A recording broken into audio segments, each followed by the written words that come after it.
The Chicago Blackhawks do an excellent job of finding hidden gems, like when they signed Artemi Panarin from the KHL as an undrafted free agent back in April of 2015. Panarin went on to have 151 points in 162 games with the Hawks before getting traded to the Blue Jackets for Brendan Saad. Another example is drafting Alex DeBrincat in the second round of the 2016 NHL Draft. DeBrincat is a massive part of the team and already has a 40-goal season under his belt. But the most recent example is Dominik Kubalik, former 7th round pick back in 2013 of the Los Angeles Kings. The Blackhawks signed Kubalik this past May to a 1-year contract as they held his rights after acquiring them from the LA Kings for a 5th round pick back in January of 2019. Kubalik had previously been playing in the Swiss League. Fast forward to now, in 68 games, Kubalik has 30 goals, which leads all rookie skaters, and 16 assists for 46 points. While Quinn Hughes and Cale Makar are getting all the press when it comes to rookies, Kubalik is quietly having an amazing first season. At the age of 24, he looks like an extremely promising player and a building block for the Blackhawks future. Let's just hope they can get him signed. But why did it take the Hawks just a 5th round pick to get him? Well, let's go back and take a look at how Dominik Kubalik got here. Kubalik's draft year was the 2012-2013 season, where he played for the Sudbury Wolves of the Ontario Hockey League, and it makes sense as to why he ended up being a 7th round pick because he only had 17 goals and 17 assists for 34 points in 67 games with the Wolves in that season. After being drafted, he followed that up with 29 points in 59 games in the 2013-14 season, which would be Kubalik's final year playing in North America for a bit, as he returned to play in his home country, the Czech Republic, for the next 4 seasons. In the background, you're now going to see some highlights from his MVP season in the Swiss League in 2018-19. Returning to Europe was definitely the best thing that Kubalik could have done, as this is where he really started to gain some confidence. After having just 3 goals in 35 games in his first season back in the Czech League, he followed that up with a 25-goal, 40-point season in 2015-16, and then a 29-goal, 48-point season in 2016-17. The next 2 seasons, Kubalik split between the Czech League and the Swiss League, putting up a total of 51 goals and 57 assists for 108 points in 95 games, including winning the NLA scoring title and the league's most valuable player in the 2018-19 season. He also had an extremely good showing in the 2019 IIHF World Championships for the Czechs, where he had 12 points in 10 games. The only other player with no NHL experience that had more points than him in the tournament was Nikita Gusev.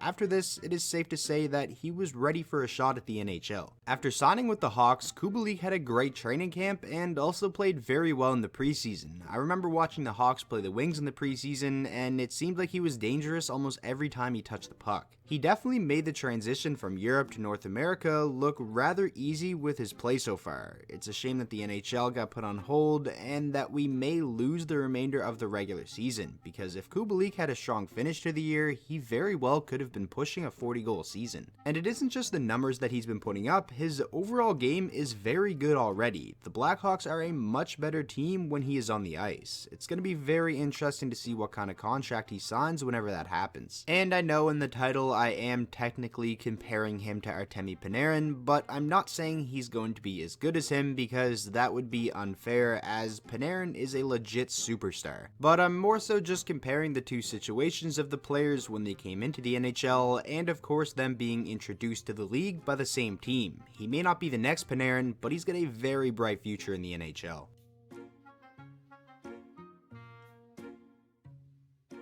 If you guys enjoyed today's video and you have not already, make sure to click that subscribe button and turn on notifications so that you never miss a video. That is going to do it for today's video. I really hope you guys did enjoy. Hopefully it took your minds off of what is currently going on in the world, at least for a couple of minutes. I know yesterday we get some devastating news with the NHL being postponed and we don't really know when it's going to be coming back. Same goes for pretty much every other sports league in the world, so for sports fans, it's definitely a really tough time right now. But everyone stay safe out there, keep washing your hands, and try not to come in contact with too many strangers. So if you did enjoy today's video, please make sure to go down there and drop a like on it. And if you guys have not already and you want to see more NHL content like this, make sure to click that subscribe button, and I will see you guys all tomorrow for 15 random facts about the NHL.